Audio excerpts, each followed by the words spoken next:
नमस्कार, मैं अमित कुमार और आपको जैसे कि हम बता रहे हैं कि चंडीगढ़ के चुनावों को लेकर हर वार्डों की हम आपको अपडेट देते आ रहे हैं। यहाँ पर आज 34 नंबर वार्ड की हम अपडेट देना चाह रहे हैं। जैसे कि हमारे साथ आज समाजवादी पार्टी के उम्मीदवार सुरेंद्र ठाकुर जी हमारे साथ जुड़े हैं और आइए जानते हैं जनता के बीच जा रहे हैं, कैसा सहयोग मिल रहा है और किन के मुद्दों को लेकर ये जा रहे हैं। सर नमस्कार। नमस्कार भाई सर साहब, बहुत बहुत स्वागत है हमारे चैनल पर सर आपका। Thank you very much. आपका भी स्वागत है मेरे वार्ड में। जी सर।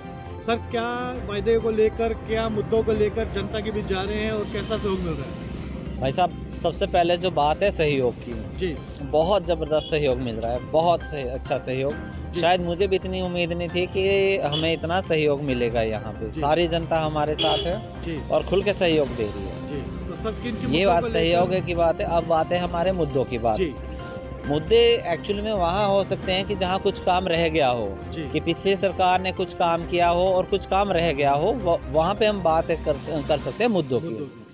लेकिन प्रॉब्लम हमारे वार्ड में सबसे ज़्यादा ये कि हमारे वार्ड में विकास ही नहीं हुआ है। जी जब पार्क की स्थिति इतनी दयनीय है कि कोई भी बुजुर्ग लोग, बच्चे लोग कोई भी पार्क में नहीं आप खेल सकते हैं, ना बैठ सकते हैं। हवा चलती है, ग्रीनरी कोई नहीं है, पेड़ से पत्ते टूट रहे हैं नीचे, तो उसको कोई सफाई करने वाला है। गलियों में गंद इतना ज़्यादा पड़ा हुआ है कि गंद कोई साफ करने वाला नहीं है यहाँ पे। ऊपर से हाइपरटेंशन जो 3 फेज लाइन से जा रही है, उसके ऊपर पेड़ों की टहनियाँ झुकी हुई है, उन टहनियों को कोई काटने की बात नहीं कर रहा है। अगर आने वाले समय में अगले महीने से हवाएं चलनी शुरू होगी, अगर वो पेड़ टूट जाता है और तार टूट जाएगी, जो 3 फेज लाइन है, तो आप सोच सकते हैं कि जब तार नीचे आएगी तो कितना नुकसान कोई भी उसकी चपेट में आ सकता है। लेकिन प्रशासन और रेजिडेंट यहाँ के लोग हैं, चाहे 45 सेक्टर के हो, चाहे 46 सेक्टर के हो, कोई भी वो सारे रेजिडेंट जो है वो कंप्लेंट कर रहे हैं, लेकिन उनकी बात प्रशासन नहीं सुन रहा है। ये सारी बातें हम उनको सुनाएंगे।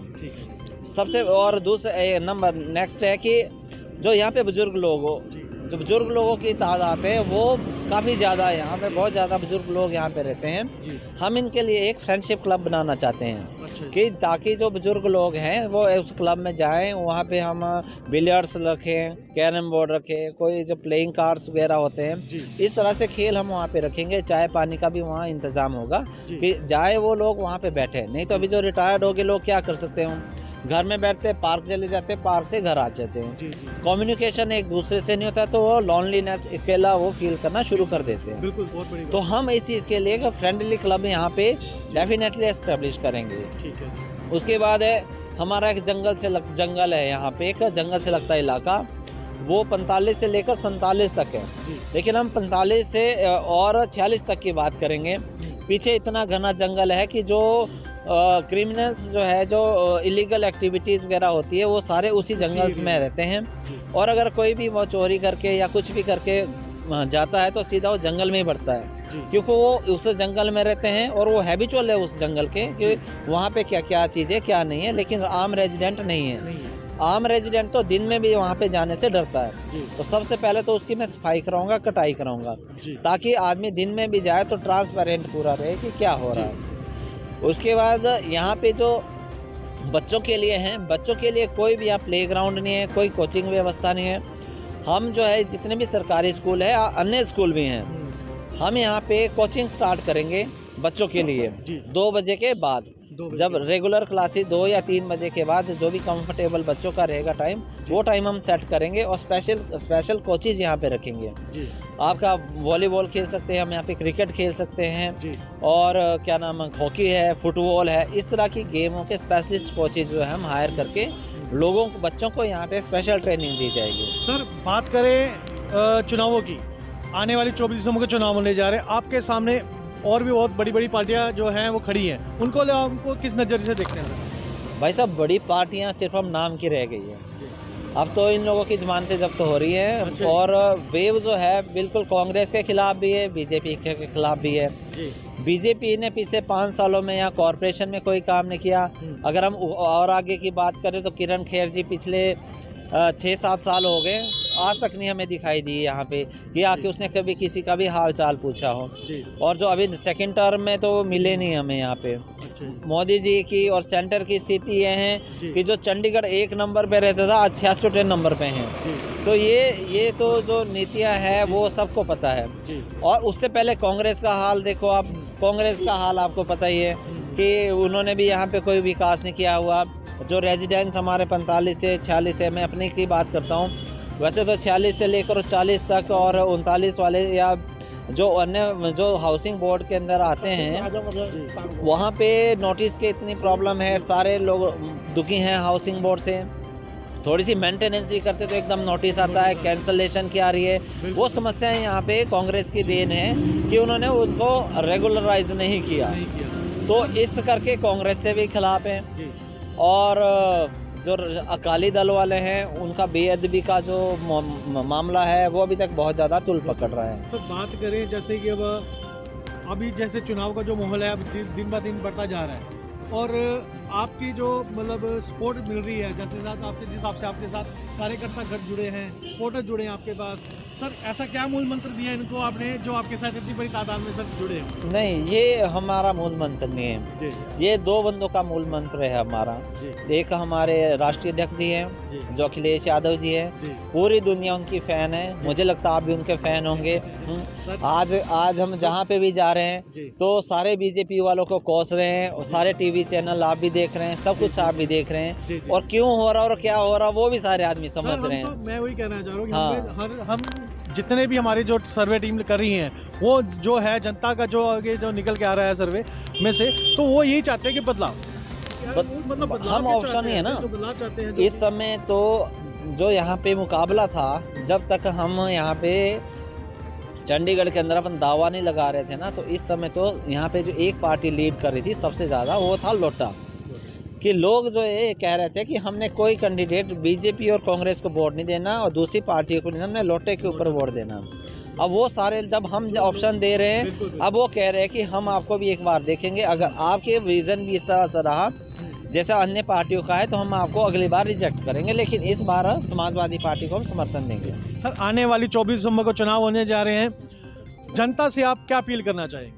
हम यही एक सब अपील करना चाहते हैं कि आप हमारे राष्ट्रीय अध्यक्ष जी का विजन देख लीजिए कि उन्होंने 5 साल के अंदर कितना विकास यूपी के अंदर किया, वही विजन हमारे प्रदेश अध्यक्ष है, मेरे बगल में खड़े हैं, दिखाइएगा भाई साहब, डॉक्टर विक्रम यादव जी है, इनका विजन भी क्लियर है। जो जितने भी कैंडिडेट इन्होंने यहाँ पे खड़े किए हैं उनको स्पेशल इंस्ट्रक्शन है कि अगर पब्लिक का आशीर्वाद आपको रहता है तो विकासवादी नीति यहाँ पे डेफिनेटली रहेगी, पूरा विकास किया जाएगा, लोगों की परेशानियों का निदान किया जाएगा और डॉक्टर साहब हर बंदे को पूरा वॉच करेंगे कि भैया आप काम कर रहे हो या नहीं कर रहे हो। एक बार डॉक्टर साहब से बात करेंगे। डॉक्टर साहब नमस्कार। तो डॉक्टर साहब क्या कहना चाहेंगे, जैसे कि आपने जनता के साथ तो मिल ही रहे हैं, सहयोग भी मिल रहा होगा, क्या कहना चाहेंगे इस बारे में सर चुनाव को लेके? देखिए बहुत खुशी है चंडीगढ़ के आम जनता के।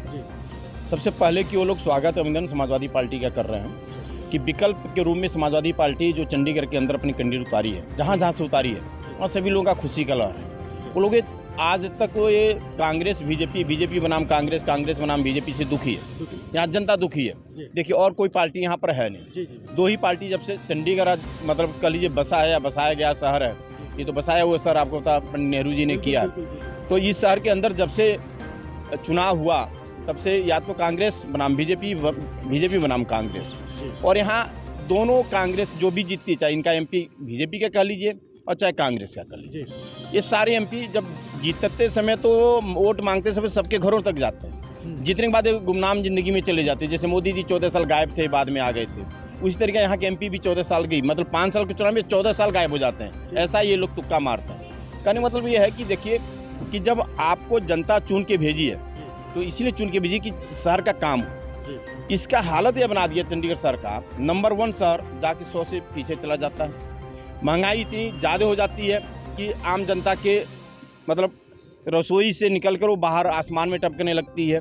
गैस इतना महंगा हो जाता है, 342 रुपये से लेकर यहाँ 1000 रुपये पहुँच जाता है। आप देखिए डीजल महंगा कर देते हैं लोग, पेट्रोल महंगा कर देते हैं, और सबसे बड़ी जो समस्या चंडीगढ़ की है, रोड गलियाँ आपने देखा होगा बुरा हाल है, स्ट्रीट लाइट कोई जल नहीं रही है, और चंडीगढ़ के पार्कों का आप देखेंगे जंगल राज स्थापना हो चुका है। जैसे लग रहा है कि चंडीगढ़ शहर का वो पार्क है ही नहीं है। तो चंडीगढ़ के आम पब्लिक को चाहिए क्या? उनको पार्कें चाहिए, साफ सुथरा मिल जाए, सड़कें अच्छी मिल जाए, स्ट्रीट लाइट जलती मिल जाए और थाने पुलिस का काम समय से हो जाए। यहाँ पर कुछ भी नहीं हो रहा है। मैं अपील करना चाहता हूँ आपके चैनल के माध्यम से कि चंडीगढ़ जनता अगर समाजवादी पार्टी को मौका देती है तो सबसे पहले तो जो भेदभाव वो खत्म हो जाएगा यहाँ। देखिए यहाँ बहुत बड़ा भेदभाव है, यहाँ सेक्टर वाइज भी भेदभाव कर लीजिएगा। आप देखेंगे जब बारी 10 सेक्टर, 1 सेक्टर, 7 सेक्टर, 2 सेक्टर की जब आती है, 5 सेक्टर की, 4 सेक्टर की आती है, तो वहाँ के लिए कोई और कानून व्यवस्था कर दी गई है और यहाँ के लिए कुछ और। इस सेक्टर के लिए जो आप जहाँ वार्ड नंबर 34 में आप खड़े हैं, पक्षपात किया गया। तो मैं चाह रहा हूँ कि समाजवादी पार्टी आएगी तो पक्षपात कम से कम नहीं होगा। अगर सफाई कर्मचारी 100 वहाँ लग रहे हैं तो 146 सेक्टर में भी लगेंगे, 145 में भी लगेंगे। भेदभाव का सामना नहीं करना पड़ेगा। दूसरी कि हमारे लोग जो लोग अव्यवस्थित हैं उनको व्यवस्था क्या चाहिए? चंडीगढ़ का आम गरीब और जो सीनियर सिटीजन है उसको घर पर ही सुविधा मिल जाए, उसको स्वास्थ्य सेवाएं उसको मिल जाए। तो हम ये डेवलप करेंगे कि हर सेक्टर के अंदर जो हमारी व्यवस्था है स्वास्थ्य से रिलेटेड उसको एक्टिव कर दिया जाए और हमारे जो सीनियर सिटीजन उनकी व्यवस्था हो। अगर वो घर से भी कॉल करें तो कम से कम हमारी एम्बुलेंस गाड़ी उनको लाए और इलाज कर उनके घर तक छोड़ के आए। ये समाजवादी सोच कर सकती है। हम चाह भी रहे हैं चंडीगढ़ के अंदर अगर बदलाव होता है तो आपको साफ नजर आएगा। और उसी के डर के मारे आपने देखा होगा कि कांग्रेस, बीजेपी, समाजवादी पार्टी जब चुनाव चिन्ह साइकिल मिल रहा था तो ठोक के इन्होंने विरोध किया था। सुभाष चावला ने यहाँ से इन्होंने किया था। मतलब देखिए कांग्रेस पार्टी और बीजेपी पार्टी के पेट में इसीलिए दर्द हुआ कि विकल्प के रूप में समाजवादी पार्टी काम करने लगी। दूसरी, सबसे ज़्यादा जो लोग हैं बाहर से आए हुए हैं चंडीगढ़ के अलावा हर स्टेट के, मतलब सारी स्टेट जो इंडिया के अंदर से कहीं न कहीं 10-20 आदमी या 200-400 लोग रहते हैं। तो उन सबों लोगों के साथ भेदभाव हो रहा है। उसके बाद समाजवादी पार्टी अगर यहाँ आ रही है तो सबसे पहले जो काम करेगी, देखिए हरियाणा ये कह रहा है कि 80% नौकरी हमारे लोग होंगे जो हरियाणा के निवासी होंगे। पंजाब कह रहा है कि 80% जो निवासी लोग होंगे वो हमारे लोग होंगे। आप ये बताइए कि चंडीगढ़ शहर के अंदर 60% का हक पंजाब रखता है, 40% का हक कौन रखता है? हरियाणा रखता है। तो ये रिजर्वेशन तो वहाँ भी लागू होना चाहिए ना। लेकिन समाजवादी पार्टी अगर यहाँ आएगी तो सबसे पहले इस पर फोकस करेगी। इस पर फोकस ये होगा कि हमारे 80% रिजर्व कर दिया जाएगा, 80% रिजर्व कर दिया जाएगा ताकि हमारे लोकल जो बच्चे हैं, हमारे जो लोकल बच्चे हैं जो हमारी भाई बहन पढ़ के अच्छे ग्रेजुएशन करें नौकरी के चक्कर में, उनके लिए रिजर्व कर दिया जाएगा। चंडीगढ़ का जो रहने वाले लोग हैं उनको 80% नौकरी दी जाएगी। जैसे पंजाब ने लागू किया है, जैसे हरियाणा ने लागू किया, उसी तरह का चंडीगढ़ में हम लागू करेंगे ताकि 80% जो बच्चे हमारे हैं सबसे पहले उनको रोजगार, उनको नौकरी समाजवादी पार्टी दिलाएगी। क्योंकि आज की मांग यही है कि हमारे युवा पढ़ लिख के रोजगार पा नहीं रहे, नौकरी पा नहीं रहे हैं, कोई काम नहीं। दूसरी आप देख लीजिए जो हमारे रेनी फरी वाले भाई हैं, समाजवादी पार्टी अगर आ जाती है तो उनके किराए भी हम आधे कर देंगे जी किराए। नहीं, पूरा चंडीगढ़ की बात हो रही है। हम चंडीगढ़ में इलेक्शन लड़ रहे हैं, हम यहाँ की नहीं। पूरे रेनी फेरी वाले जो भाई बहन हमारे जो अपना रोजगार कर रहे हैं, जो 100-200 रुपये कमा रहे हैं, उनके लिए आधा किराया कर दिया जाएगा। ताकि आप देखिए कोरोना काल में उनकी दुकानें बंद थी, फिर भी उनसे 2-2 हज़ार रुपये, 15-15 रुपये महीना लिया गया बंद। सरकार ये कह रही है जब बंद था दे पा रहे थे लोग, तो रेनी फरी वाले जो गरीब मजदूर आदमी है 150-200 रुपये दिहाड़ी कमाने वाले, वो 2000 रुपये महीने कहाँ से भरेंगे? मैं उसकी भी मांग करना चाहता हूँ। तो आप देखिए दोगली राजनीति की यहाँ पर जो बीजेपी सरकार है, बीजेपी पार्टी के जो लोग हैं, इनके कहने पर जो सरकारी यंत्र और तंत्र इनके कहने पर चल रहा है। तो मैं चाह रहा हूँ कि एक समानता है, एक लोग जैसे जो भी जहाँ कमा खा रहा है उसको निश्चिंत से होकर खाने पिया जाए, उनको रोजगार करने दी जाए ताकि उनका अपना पेट और अपना पालन पोषण अपना भी करके अपने बच्चों की भी कर सकें। शहर की समानता एक हो, सफाई नंबर 1 की हो। मतलब ये भेदभाव हम खत्म करना चाहते हैं। समाजवादी पार्टी के भेदभाव खत्म करना चाहते हैं समाजवादी पार्टी के जो लोग यहाँ हमारे साथ जुड़े हैं और यहाँ के जो कैंडिडेट हैं वो भी हमारे साथ जुड़े हैं, जिसके साथ साथ आप हम देख सकते हैं वार्ड नंबर 33 से एडवोकेट और यहीं पर ही आपको बताना चाहेंगे, देख सकते हैं। तो 24 तारीख को आने वाले चुनाव को लेकर मतदान अवश्य करें। यही हमारी वार्तालाप खत्म होती है। जय भारत, जय हिंद।